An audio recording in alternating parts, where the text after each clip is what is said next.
মানুষ চিনতে পারা যায় কখন জানেন? যখন আপনি বিপদে পড়বেন তখন। একদম ঠিক কথা, তাই না? যে সময়টা আপনার খারাপ সময়, বিপদে পড়েছেন, তখন যখন আপনার কাউকে প্রয়োজন হবে, সেই বিপদের সময় যে আপনাকে সাহায্য করবে তাকেই মনে হবে প্রকৃত বন্ধু। তাই তো? ঠিক সেই রকম সময় কোন কোন রাশির চলছে জানেন? যারা ধনু রাশির জাতক জাতিকা, যারা কুম্ভ রাশির জাতক জাতিকা, যারা মীন রাশির জাতক জাতিকা এবং তার সাথে হচ্ছে যারা মেষ রাশির জাতক জাতিকা, এদের এই সময়টা হচ্ছে বোঝার সময় যে কে আপন আর কে পর, কে প্রকৃত বন্ধু।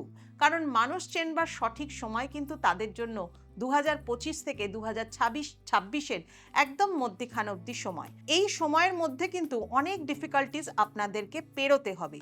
আর এই ডিফিকাল্টিজের মধ্যে যখন আপনি কারোর দিকে হাত বাড়াবেন, তখনই বুঝতে পারবেন যে কোন মানুষ কিরকম আর প্রকৃত বন্ধু কে আপনার।